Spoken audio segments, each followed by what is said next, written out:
Good morning. Welcome to Wellspring. My name is Jim Moore, and I am part of your Sunday, December 22nd, 2024 service team. Now we have a few announcements. Early Birds meet Sunday morning at 9:30 via Zoom. Link is in the weekly email and on the website. Our speaker today is Peggy Shinn. Next Sunday, Dr. Reverend Robles will be here. Our Thursday evening group is suspended until the 2nd of January, 2025. The labyrinth is slowly coming along. Thank you for those who have contributed rocks. Please help by finding and bringing more rocks to line the pathway. Rocks should be about 6 inches in diameter. We're collecting them in the pergola area until time to construct the labyrinth. Our January outing is to go to the Singing Out Las Cruces LGBTQ and Ally Choir concert on Sunday, January 26th at 3 p.m. This will be at St. Paul's Methodist Church. Admission is $20 and the senior rate is $15. Price increase at the door. Afterwards, we hope to meet for dinner at the Broken Spoke Tap House. It's downtown on the downtown mall. Okay. The end down there. Okay. First time. Part of the area that used to be the drugstore. Okay. Lastly, our prayer team remains ready to serve and support you. You may submit a request via our webpage or give it to Edward. Our prayer team meets virtually on Tuesday afternoons at 4:15 to pray with you. You may consider sitting in your quiet space during that time. We know we are one in spirit, and the energy of prayer knows no limits. Now we're going to have an invocation.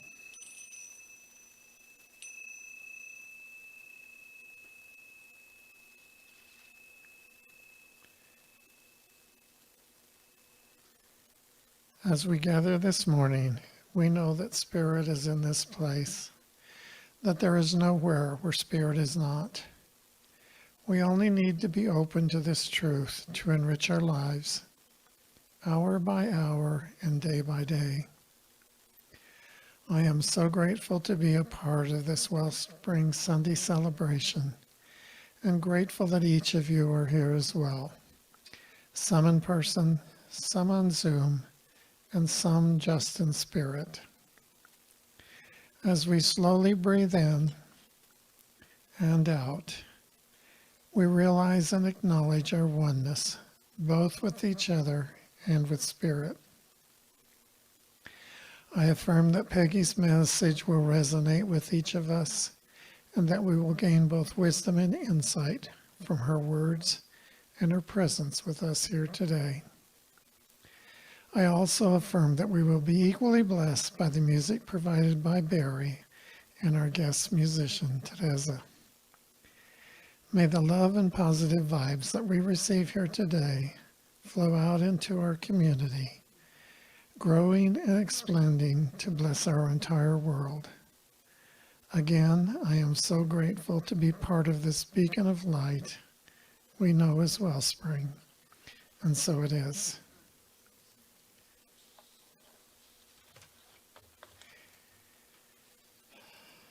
Please stand if you are capable and help us sing the song of joy.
Thank you very much.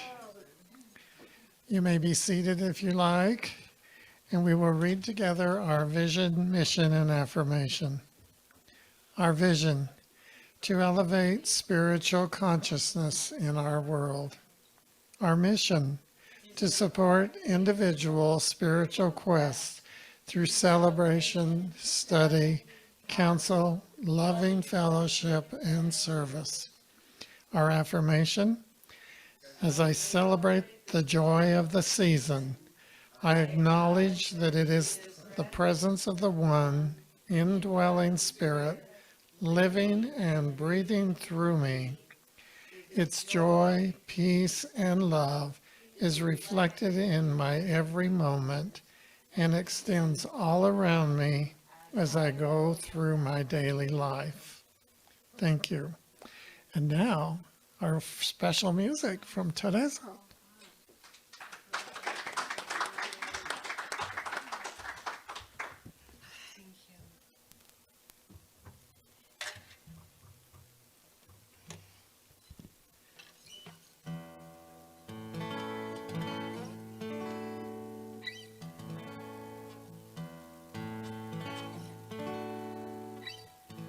Well, Christmas is such a lovely time, and we think about the birth of. Oh, okay, I can move this.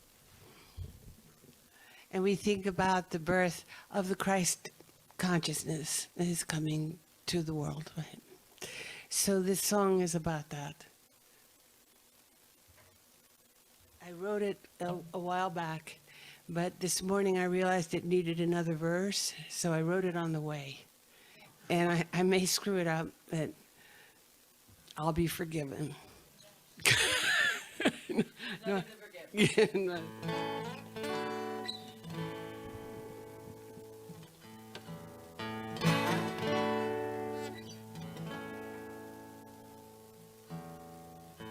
He loved his boat. He loved the sea. The folks he took out fishing were much like you and me. One day he went missing. Some say forever gone, but somehow we knew differently. Sure, he'd prove them wrong when he comes back again. He will come back, and then we will all remember who we really are when he comes back again.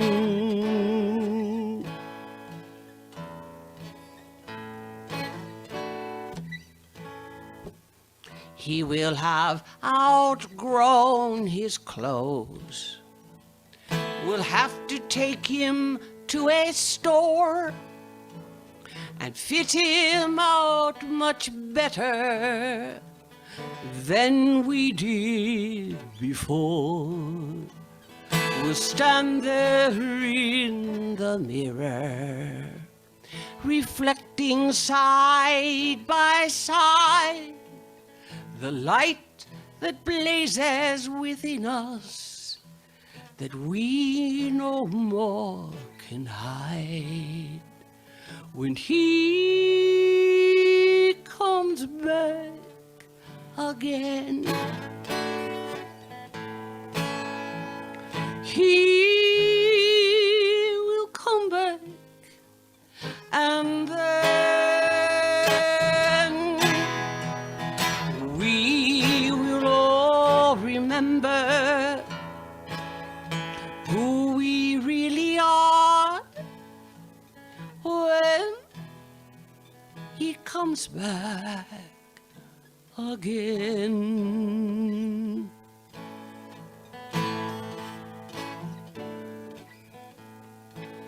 he will head out for home.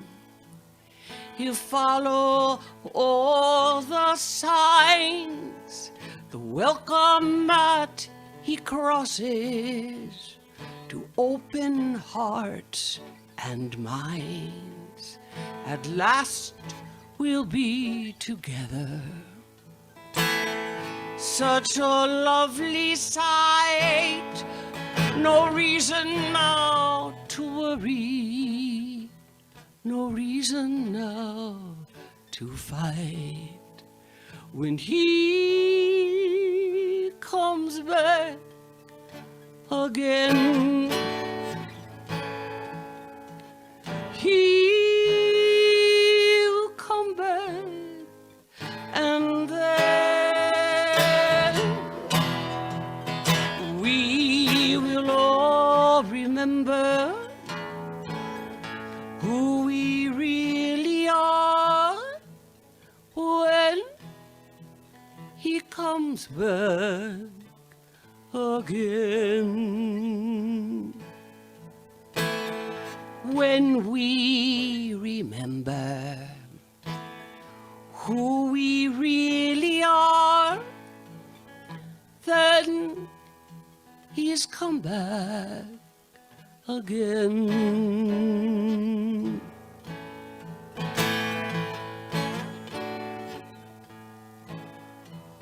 Now let us remember who we really are. Now he has come back again.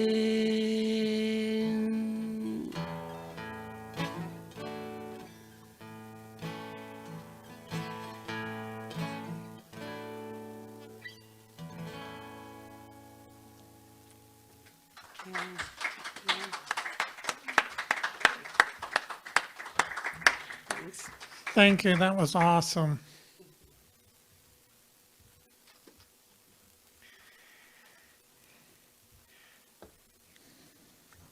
And now for my reading. I took it from It's All God by Walter Starkey. Walter Starkey was a native of San Antonio, Texas. He was a well-known Broadway producer, noted for many things, including discovering Paul Newman. His friends included Truman Capote, Tallulah Bankhead, and Tennessee Williams. He died at the age of 90 on October 24th, 2011. Despite his Broadway success, Starkey became more widely known as an author of spiritual and metaphysical books. It's All God is one of them. Consciousness. Now to sum it up, I would like to explain the difference between what it means to be conscious and what I mean when I refer to one's consciousness. It is as difficult to define consciousness as it is to explain God. Consciousness is so all-inclusive that its meaning has to be understood experientially rather than intellectually. Instead of saying, "In the beginning was the Word, and the Word was with God, and the Word was God," it would be more understandable if the scripture had said, "In the beginning was consciousness, and consciousness was with God, and consciousness was God." We may become conscious, but we are consciousness. We are consciousness expressing ourselves in or as bodies. Our actions, our presence, our physical being, our total persona is our consciousness appearing in or as who we are. Consciousness is almost impossible to define because it includes all of our total beingness. Our consciousness is our conscious awareness, our subconscious, and our potential super or divine consciousness, all wrapped up in one. When we are fully conscious, we will realize we are our consciousness. And so it is. And now it's time to bring up Peggy.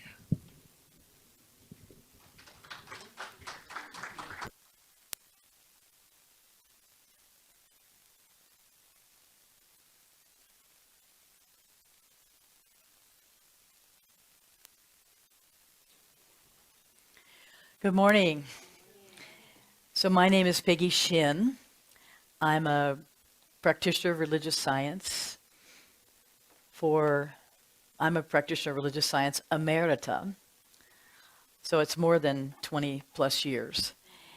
And I just love trusting Spirit to create these kinds of events and services. Perfect reading, Jim. Perfect sancter. They were just like, I can go home without even talking. And the music that you sang in the beginning of I Choose Joy, perfect for what I wanted to talk about, how do we get to be the peace in the middle of the storm that is our lives more and more, it seems like. For me, I'll speak for myself. I doubt that I'm the only one in the room, and if I am, you just kind of feel free to leave, and I'll just be the only one in the room if I'm the only one that has these concerns. And I know that this is the season of light. This is the season where we are talking about, essentially in the metaphysical world, the rebirth of the Christ consciousness. So it's just perfect music, perfect to talk about the consciousness, because that's what I told Jim.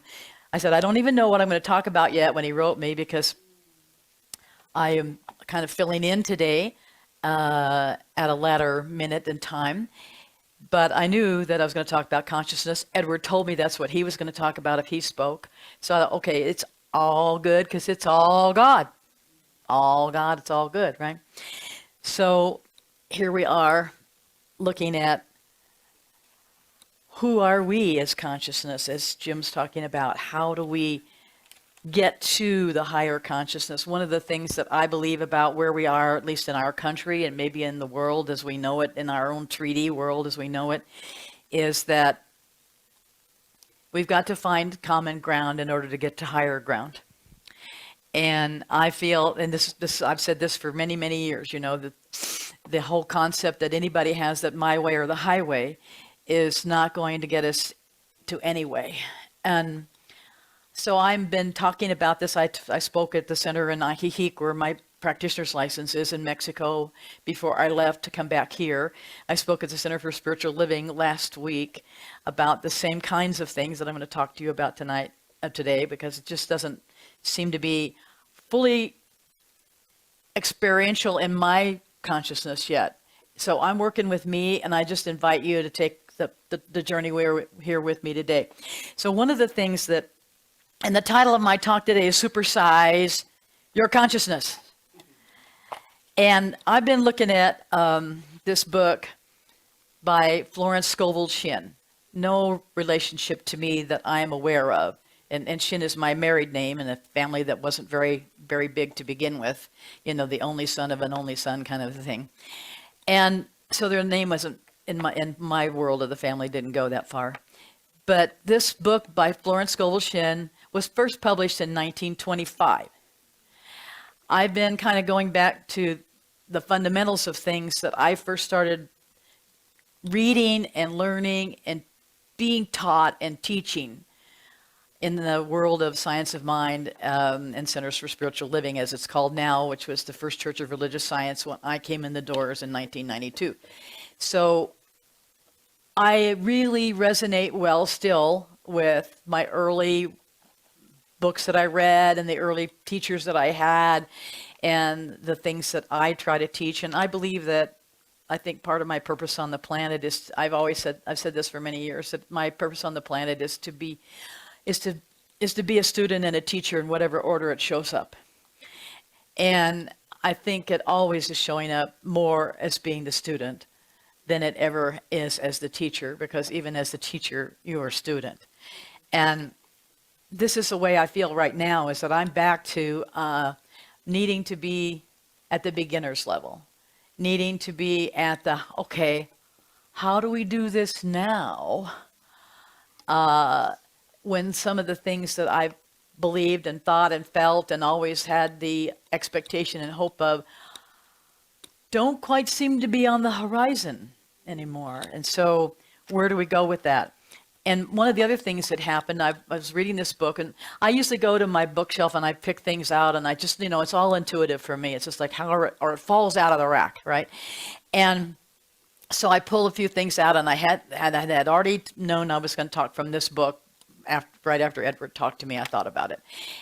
But I went to my bookshelf last night, and I'm trying to pull things out to figure out what's this. So this little guy falls out because he's kind of like not the size of a book, and he didn't really have a good seat in there apparently, and he just fell out. And I said, okay, so I'm going to take this and open it wherever I open it to, which I did, which it just kind of fell over where the staples are in it, because it's just a little paper-bound thing. But this is called Creative Thought, which is not being published anymore by Science of Mind Publishing, but this is from 2011, March of 2011. And one of the sides of the page was, I respond consciously. This side right here, right?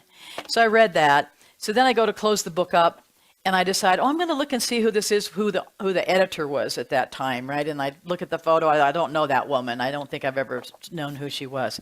And I start to read what she wrote in the beginning here.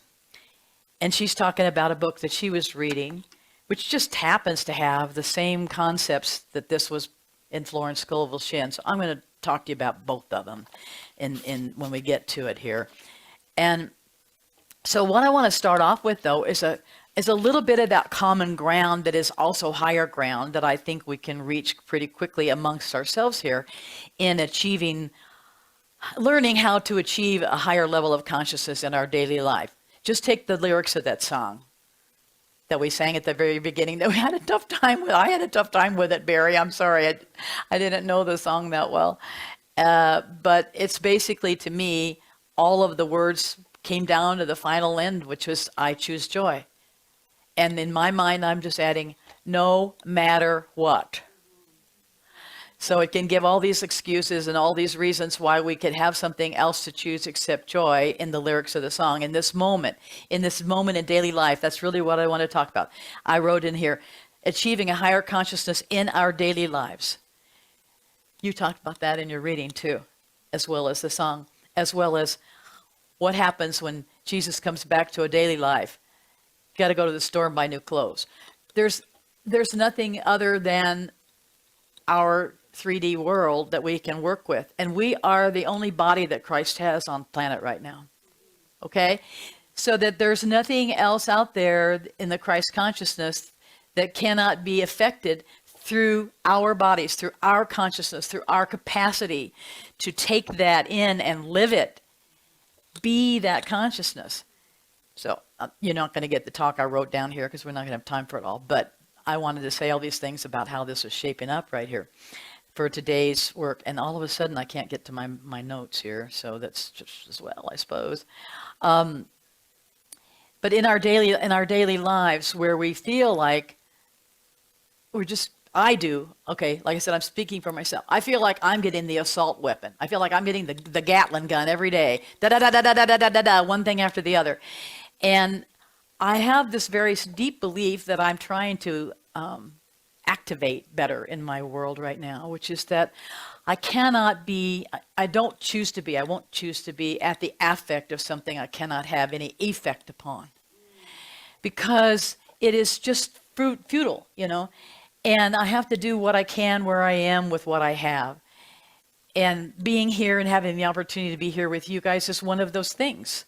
So I really feel blessed and privileged to feel like my being with you, sharing what I have to say, however it resonates for you, is what I'm doing right now where I am with what I have.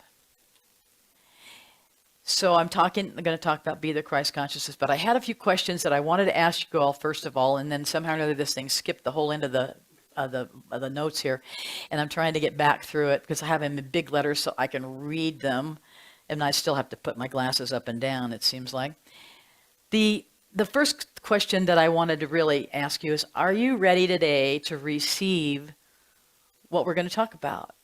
Are you ready to open up your consciousness to move to a higher level, to step away from the mess and find the message in the mess? It's our job as light workers, as I see it, to pull this thing out of the abyss. And we have to do that by starting with us. So if each of you today is here ready to receive, and you folks in Zoom land too, if you're ready to receive this message, and are you ready to accept a possible truth in it for you that will open up for you a new level of expression of that consciousness that you are and will become. As Sandy Scott has always taught me, we overcome and overcome until we become. So it's not a matter of like, oh, instantaneously it's there and the paradigm shifts and wow, ain't it great? Any more than it shifts all of a sudden and we say, ain't it awful? You know, the awfulizing needs to stop, in my opinion. So we have this idea that if you're open at the top, like Ernest Holmes taught us, then you're open to hear what you need to hear that I'm saying, because I say what I'm motivated to say and intuitively prompted to say, knowing that there's somebody here or in Zoom land or that will watch this recording later that needed to hear it, as much as I need to hear myself say it. That's part of it too. So whatever it is that you need to hear, you know, is a greater opportunity for you to express the you that you are.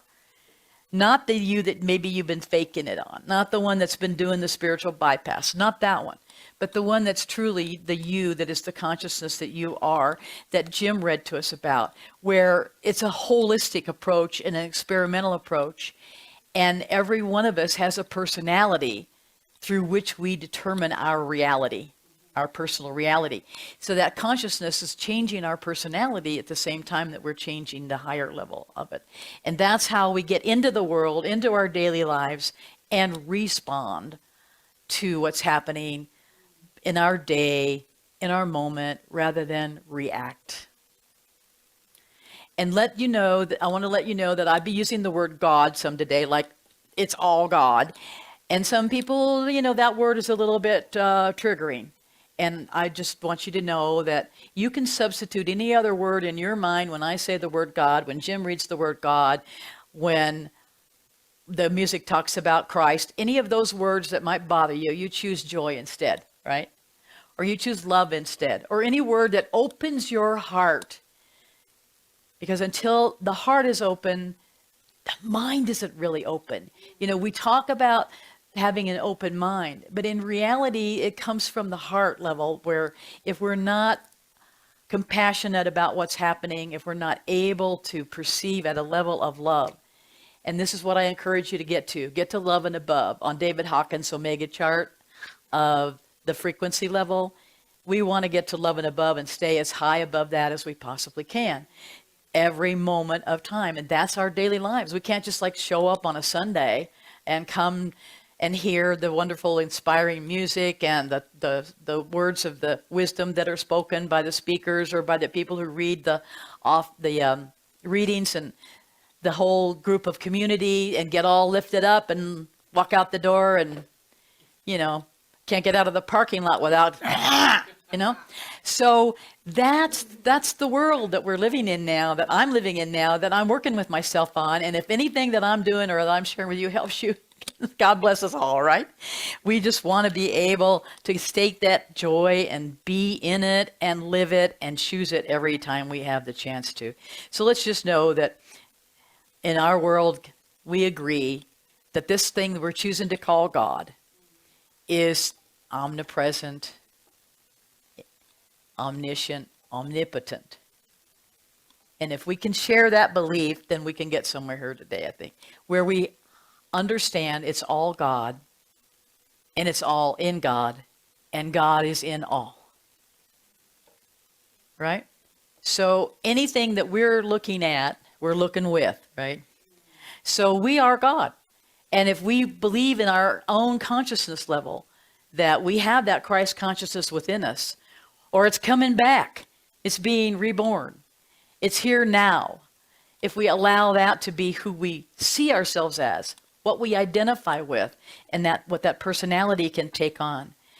So mentally substitute the word God with love, joy, whatever you want to do. And I wanted to share with you that one of the reasons that I like to choose the word God to express this wholeness of the ineffable, the mystery that can't really be explained or denied, either way, as far as I'm concerned. But all you got to do is look around, and the evidence is here, as far as I'm concerned.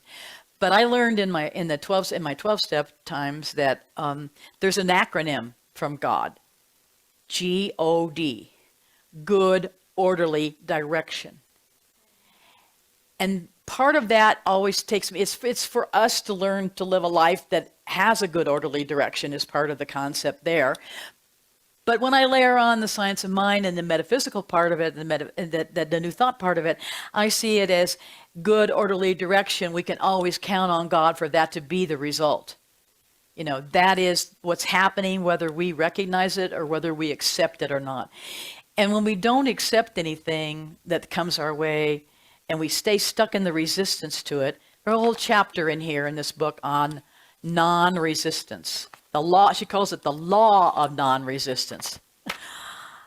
And I'm thinking, as I was looking at it, the law of non-resistance is like, if you don't practice non-resistance, you know, the law is going to come down on you kind of thing. But we'll talk about this super consciousness idea in just a second. But I wanted to get all these things out of the way, and now I've lost my thing here again. That we all believe that God's in all, and that's the thing. Now, the next question is whether we have a willingness to comprehend and express and accept that God can only do for us what God can do through us.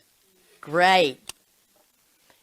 So if we believe that, then we can unpack that in a couple of different ways, but for sure, it involves us. You know, God can only do for us what God can do through us. Well, what God can do through us has to be not based on what God can do, but based on what we can do to allow God to work in our lives. Because the omnipotence and omnipresence and omniscience of God is not questionable. So it's not a matter of God can do for us only what God can do through us. There's no limitation on God. The limitation's on our end, where we're not open or not allowing, not willing to be willing to change our consciousness, to change our mind, to, as we teach, to change your thinking, to change your life.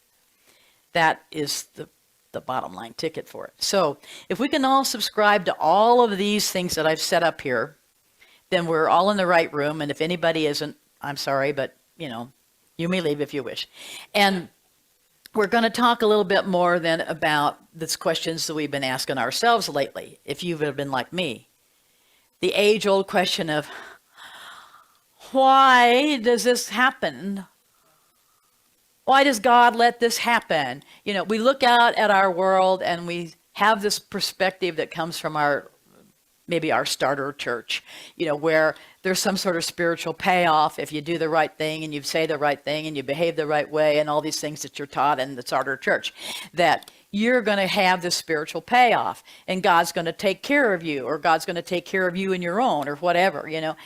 And we have this sort of time-space concept that man created that doesn't want to accept that God's apparent delay is not God's denial.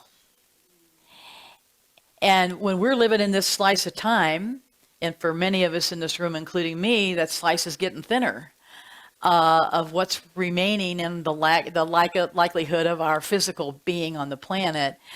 There's an opportunity that we have now, man, to double down and practice at a level we've never practiced before in our spiritual work of clearing up our own consciousness, because it doesn't really do a whole lot of good for people who are around us, or our ability to have an affect upon something that we're affecting, because we can, because we are who we are, that our consciousness needs a little touch up, you know.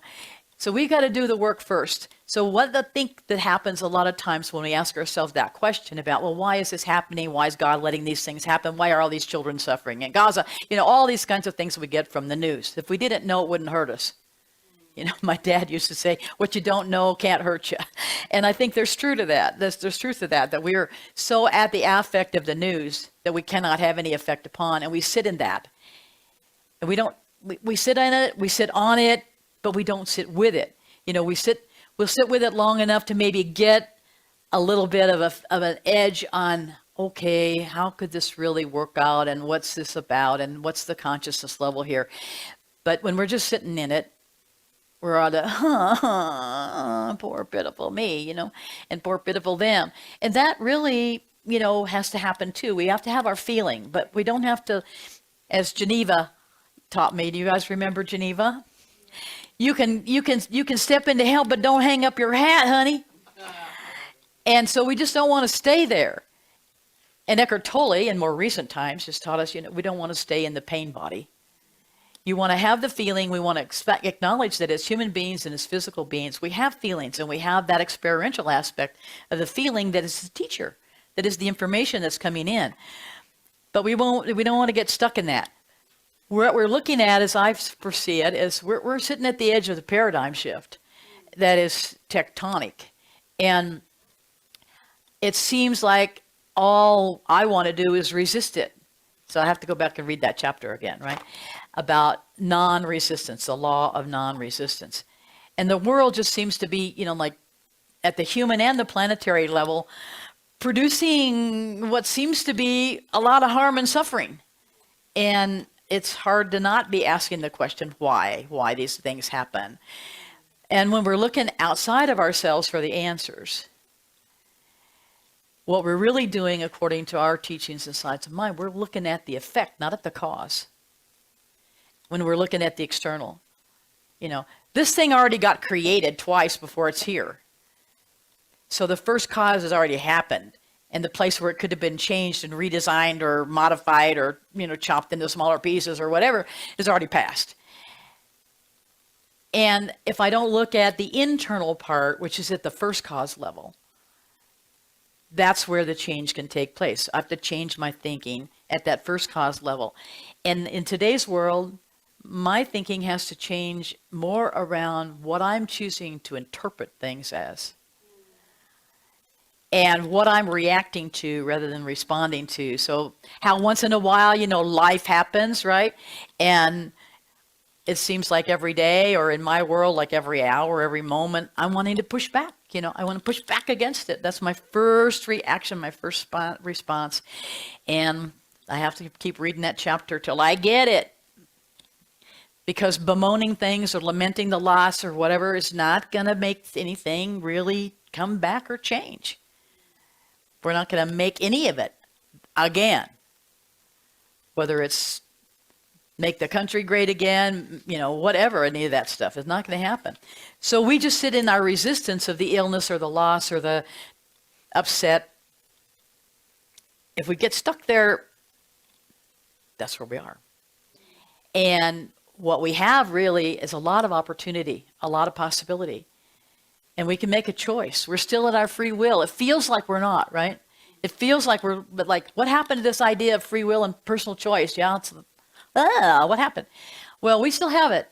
Even we learned that from Frankl. You can be in the Nazi prison. And as long as the prison is not in the 6 inches between your ears, you're not in prison. You can still make choices. So we want to choose to be the presence of the alternative.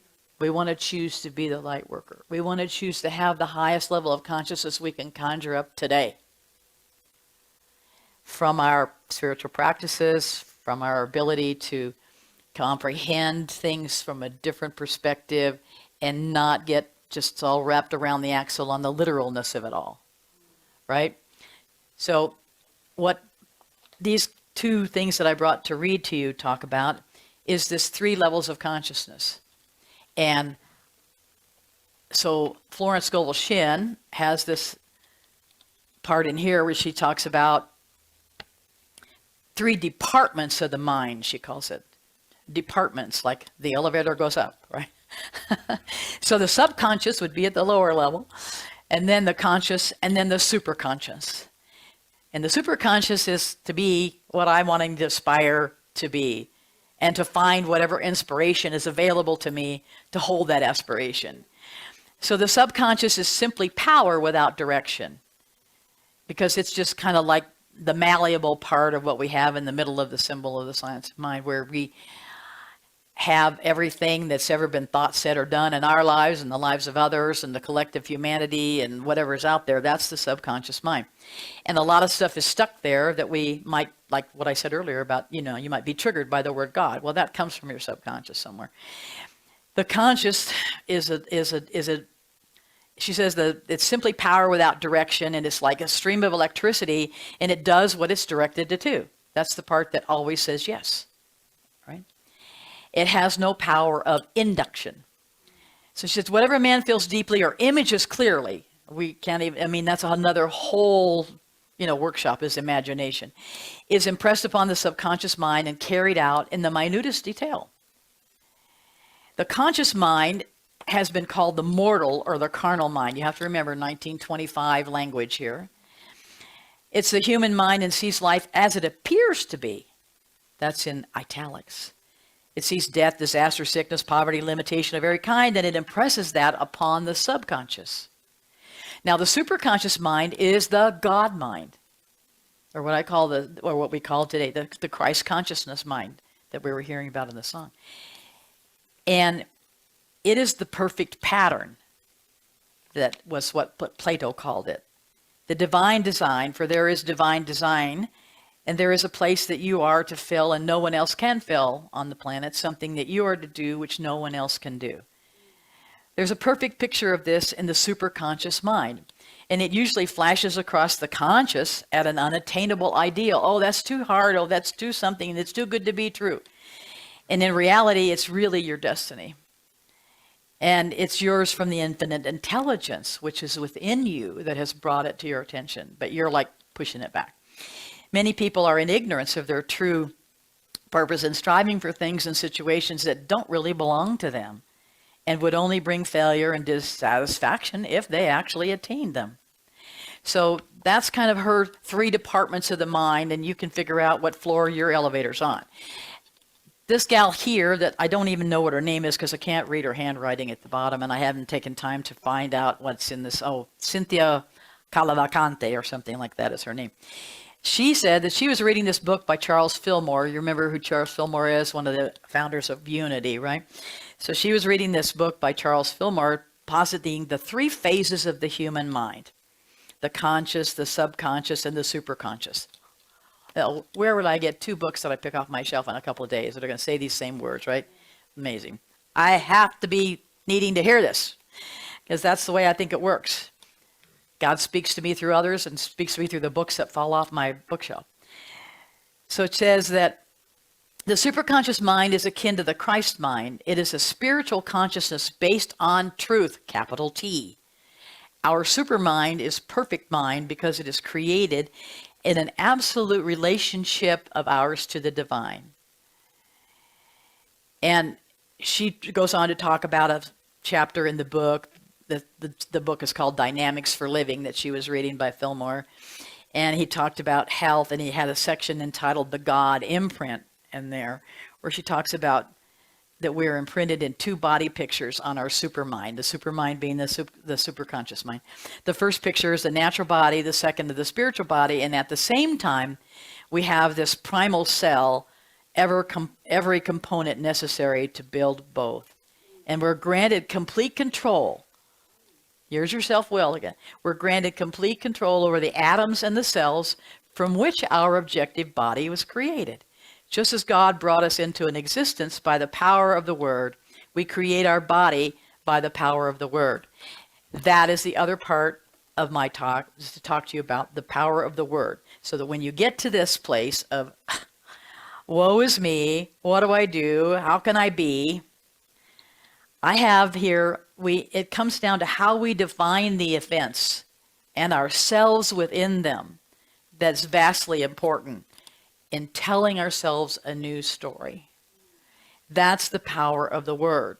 And finding the words that give the power to the story because you resonate with them, because it evokes in you an emotional response of that 3 parts of the body, of the 3 departments of the mind, of all of that you feel this, wow, yeah, that's it. That's doing it for me. And what it is that causes you to focus on expanding that. Because right now, I don't know about you, but I'm kind of busy expanding the wrong stuff. You know, I'm focusing on the wrong stuff that's causing it to expand, and I don't really want to choose to do that. So I'm looking for, how do I transform, how do I get a consciousness transplant? I'm out looking for those people and minds and books and things that are being said and done that are demonstrating the consciousness that I want. So I got consciousness envy of somebody else, that's okay. They still can keep theirs, but I can still inherit some of it, right? I can watch, I can observe, I can choose things from what they're doing and saying and let myself say, okay, does that work for me? Does that not work for me? You can do that too. Because right now we're sort of questioning our beliefs and we're questioning things and we're finding new ways. So I'm looking at, what to find. Maybe you are too, but we got to get out of this, hole. It's like the poem that's out there that you probably have all heard of before, of walking down the sidewalk and falling into the hole. Yeah. So it's every moment counts. Just, every moment counts. So for me, what I have to look at is how that moment shows up. Where is the power in my word? Where is the power in my choice? What can I have the ability to have the effect upon and not be at the affect of, so that I feel more empowered? Because what I'm doing for myself, and maybe you are too, is we're finding ourselves feeling kind of helpless, hapless, hopeless. Well, that's a disempowerment that ain't gonna help anybody. And so I'm looking for, where it is that I can focus on what allows me to feel empowered, that allows me to feel that it's about the power of love, not the love of power, right? So what's in the moment that initially appears unwanted or at least uncertain, I want to convert that into expecting and understanding that it's actually full of possibilities. The limitless possibilities that are spirit, that is God, that is my God consciousness, when I let it take the helm, when I take that elevator to the top floor, get off there and say, I'm staying here. So let's turn now back to this, concept that God works through us.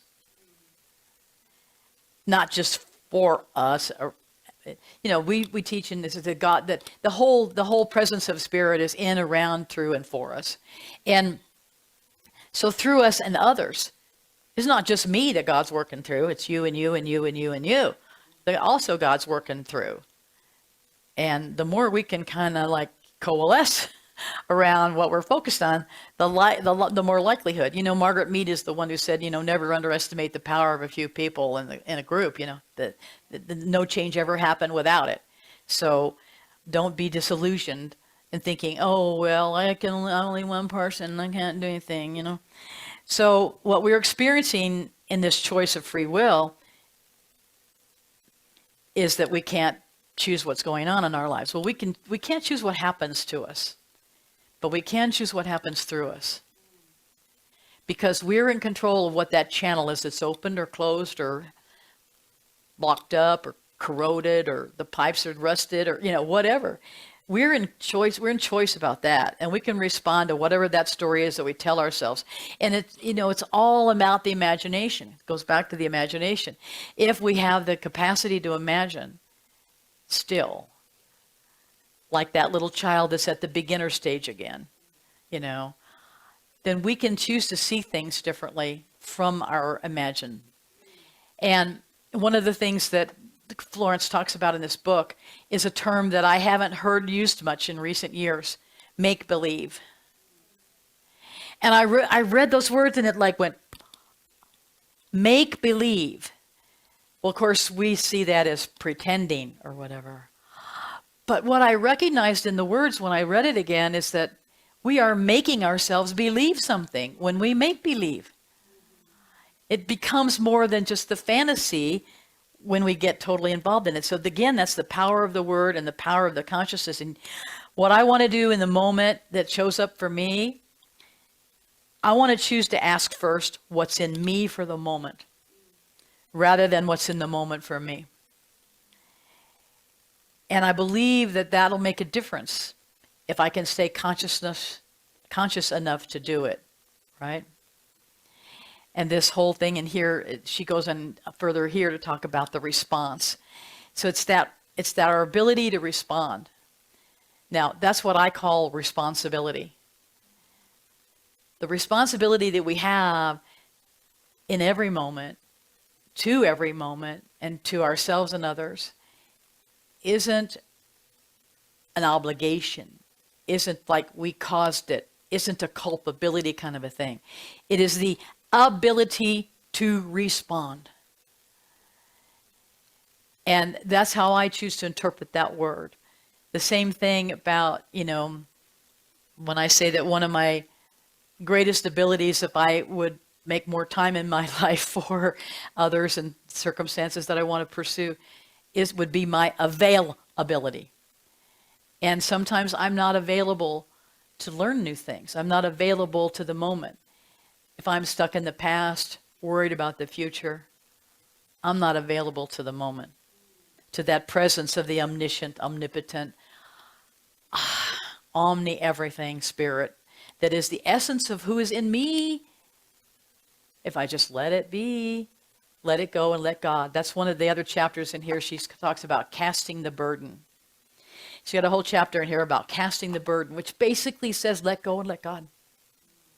Just allow whatever you feel you're carrying as that burden that is seemingly too heavy, too impossible, or maybe even too good to be true. It can go either way. Let go and let God. Just allow the Spirit to have its way with us, So this is the game of life and how to play it. Her 3 aspects of consciousness that we talked about that we need to work with. Ernest Holmes says in the Science of Mind text that we don't need willpower. What we really need is to figure out how to bring the subconscious to the conscious where it can be worked on by, he doesn't say this exactly in the textbook, but I'm going to add, by our superconscious. Because it's all about allowing us to be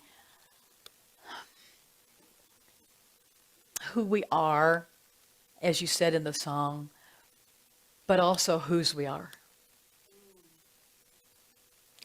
And when I can get my ego out of the way, which is at that conscious level about what I want, what I prefer, it's a lot easier because a lot of what's going on is just not what I wanted, or not what I thought I wanted, or not what I thought I would prefer. Well, somebody else up there knows better than I do. And this is the good, orderly direction that I want to surrender to.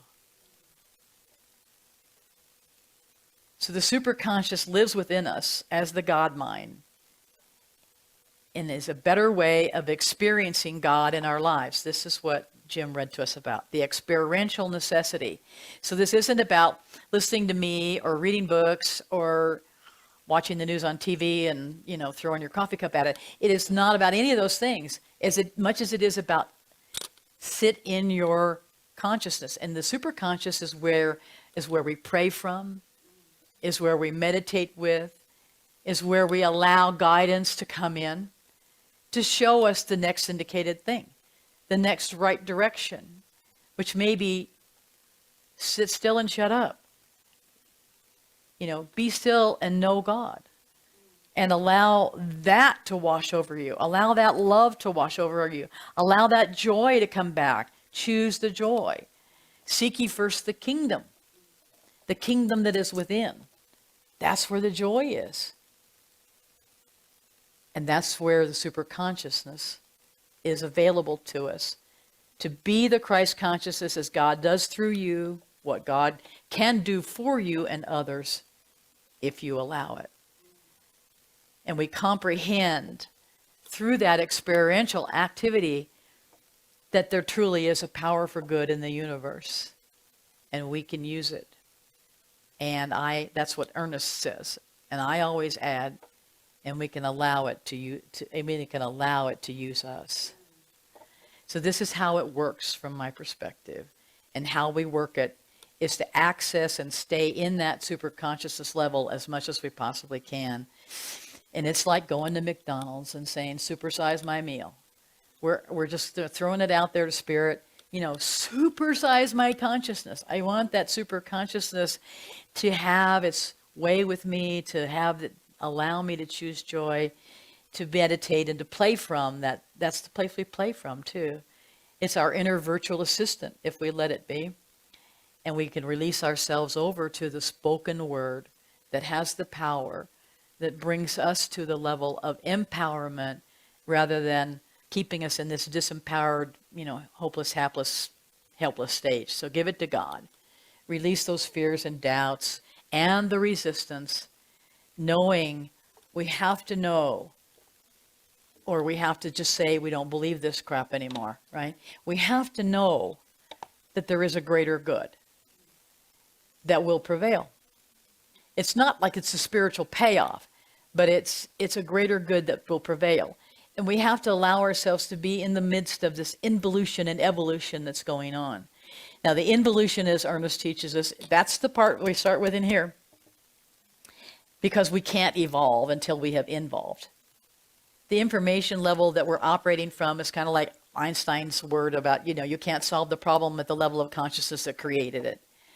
So we gotta up the level of consciousness, and we gotta accelerate the process in our lives individually before we can really attract the changes that we want to be, that we want to see, that we want our super consciousness to help us to get to see what we're taught in the science of mind, to see beyond the appearances, to the spiritual truth, to the mystical level of there's God in that. I know it's there somewhere, even if I can't see it, feel it, or understand it at the moment.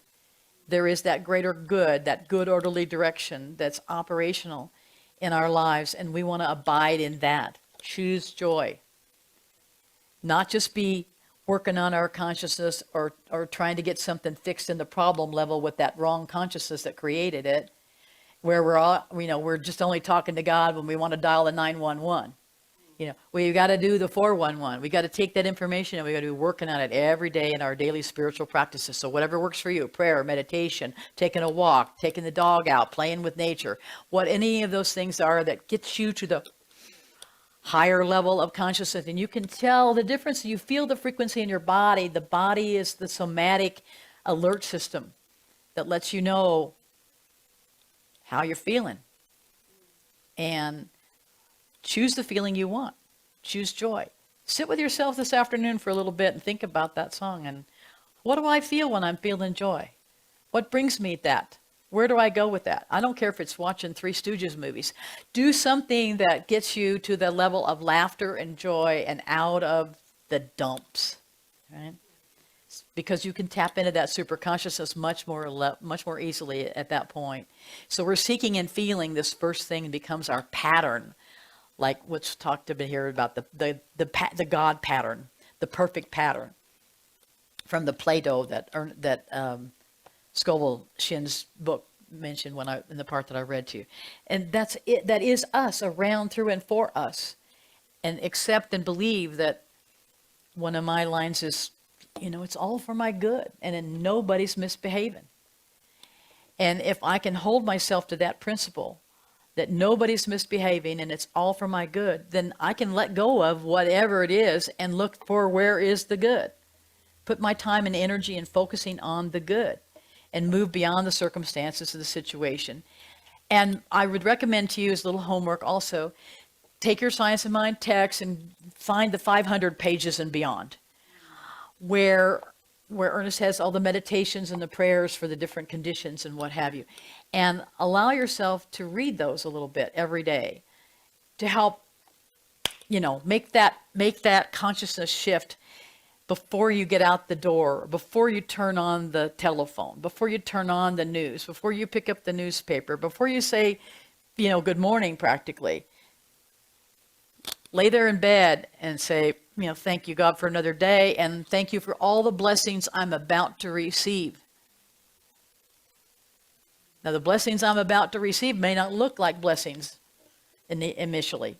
So if I'm not grateful for it, if I'm not embracing it all, if I'm not learning to love what is, as Byron Katie teaches. I can't get around it and I can't get through it because I'm stuck in front of it. So it's about moving on, moving on. Because this is what you know when you read those things in Ernest's book, and what you experience in your own life when you put them to work. This spirit never fails. And I think that the wholeness of life that awaits us comes from affirming these things and repeating these things. Can you repeat a couple things with me? My God is greater than this.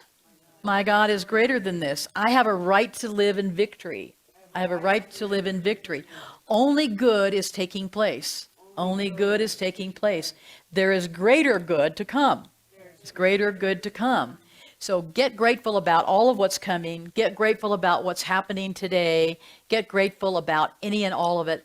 Bless it, release it, and allow the next thing to come so that you can stay in the moment of that energy and raise your frequency, keep it up there at the level above. This is our work. You know, this is our mission. She just choose to accept it, right?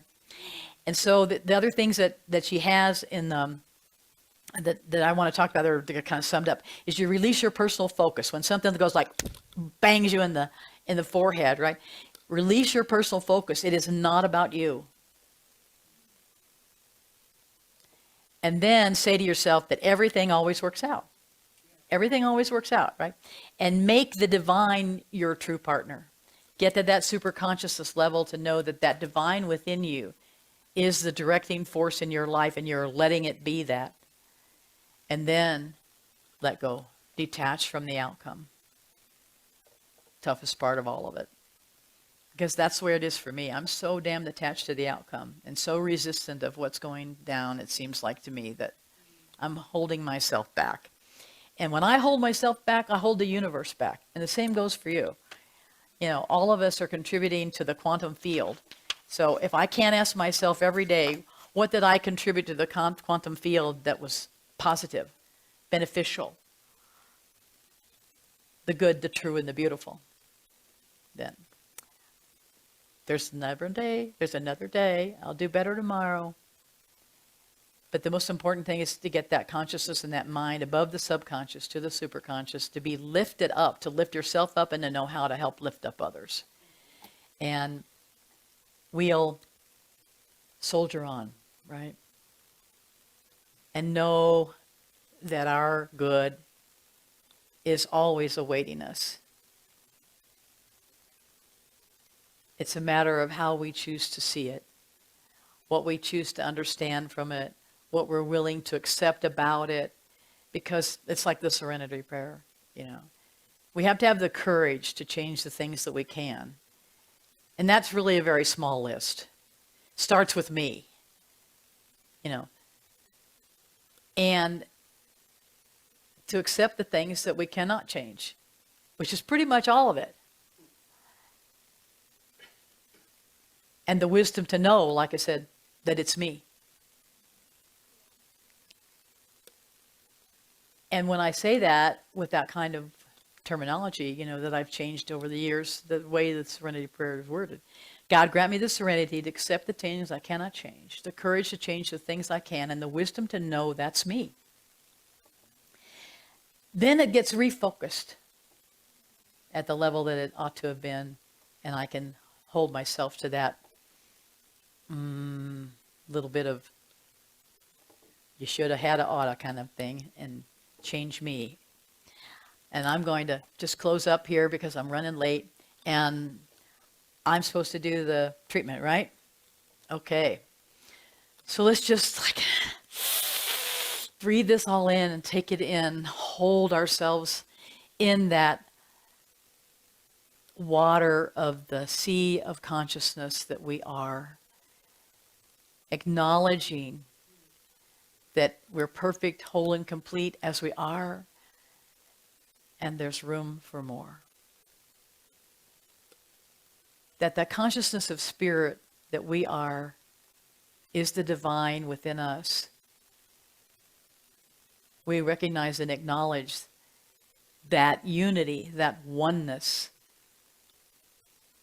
And we know that that is the same oneness that we have with everything, everyone, and every situation.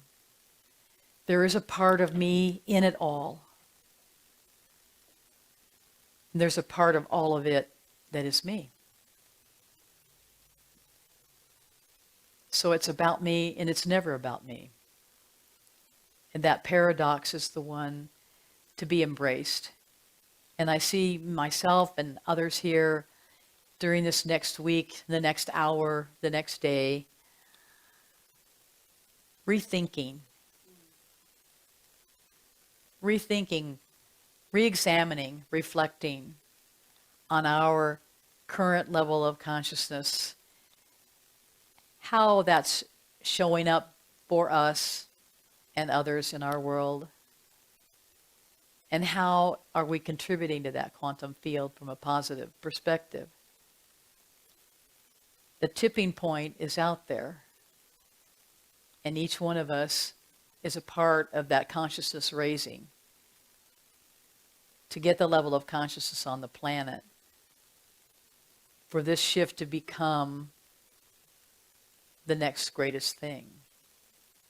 And we are willing to learn. We're willing to learn and accept new ways, new ideas, to do the involution, the evolution, and the revolution that is going to be the next best thing for the planet and those of us on it. And we see the world that works for everyone because it works through everyone. And that we're part of those everyones that the work is being done through. We take our responsibility for that. We incorporate that as part of our purpose today and always. And we heal. We heal ourselves, we heal our consciousness, we help others with theirs in whatever fashion that we're doing it, because our interactions and our relationships are all a part of where this gets worked out. And we know that there is a greater good because there is the greater God that has the hand, anthropomorphically speaking, in all of this. And we are the ones that have the true hands, heart, eyes, ears, feet of spirit on earth. And all we do and all we are is a blessing to the world. With great gratitude for this philosophy that provides us with understanding and comfort that we want to have extended to others to have the same benefit. We release these words into the law, knowing that as they are spoken, they are done. And so it is. Amen. Namaste.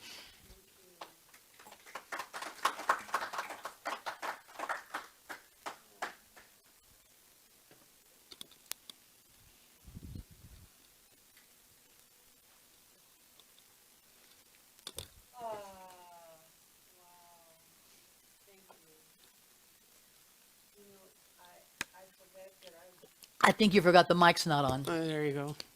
And mine is. Yeah. I didn't know that. That was the voice of God. Yeah. I forget that I do 2 songs here. And so I've been mulling over what I should do for this second song, apropos of your incredible talk today. Thank you so much. And so I'm going to do this song. I've never done it publicly, and it is my response to the horror. And with a question to our spirit, great spirit, what the is going on? And the pain of watching the unimaginable in front of us on a daily basis, you know? So I thought I need to I need to believe in the power of love and light, no matter how awful, including in my own life, where I've had trauma. And wherever I've endured trauma and endured it and allowed God to, the release, the surrender, I'm bumped up to another level of consciousness. So I think the world's going through that. We are going through horrendous traumas. And we are going into another level of consciousness, and perhaps, the price of admission is to withstand the unbearable. So, anyway, I wrote this song. It's called "The Ghosts of Palestine," and but I had to respond to this, and it works out. It's a little dark, but then it. Hopefully go with it. So this is a world debut, the world premiere Yeah. of this song. I haven't really wanted to play it in front of people. I didn't feel I was safe, that it was safe enough to do that. But here we are.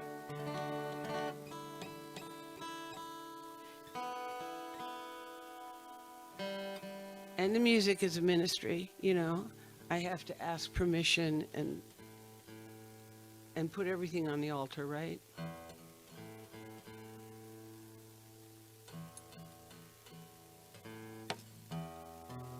Oh, shoot. The desert.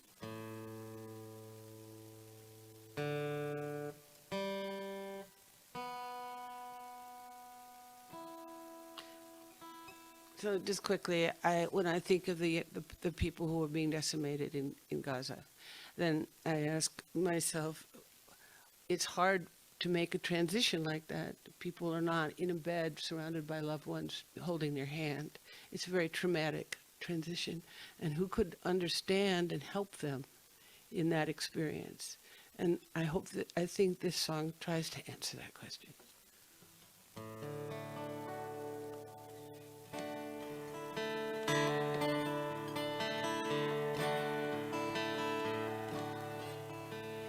Each day is different, different in every way. I don't feel I belong here, still I guess I'm supposed to stay. It's like I'm on a mission whose goal I must recall, how to heal the heart of mankind and liberate us all. Oh Lord,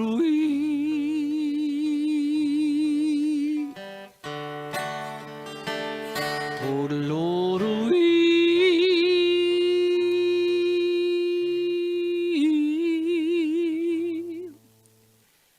my child's heart is wounded in this fading veil of skin.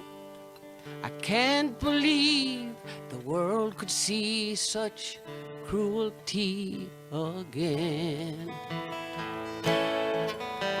And what makes it worse? We are the ones mapping out the killing fields and giving them the guns. Oh Lord,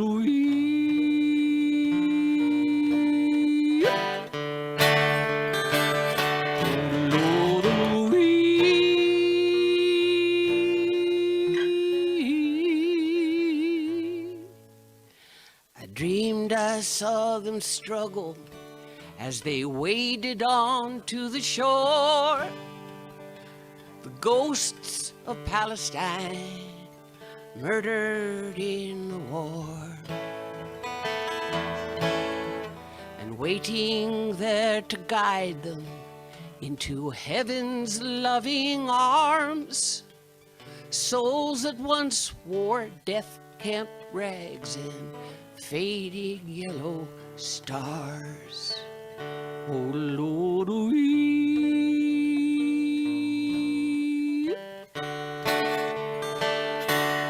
Lord,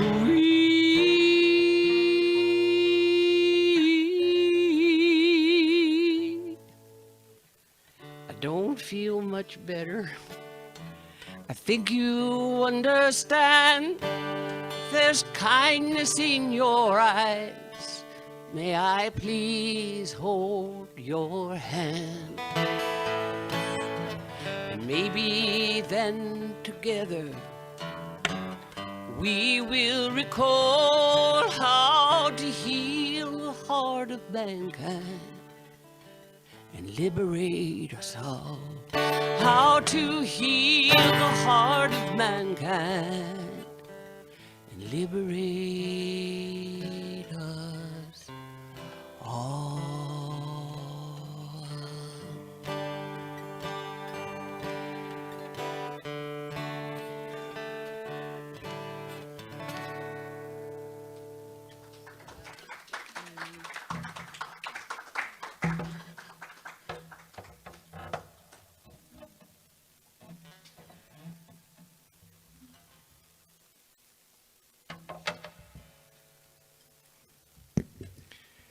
Thank you. That was wonderful. And now it's time for our offering.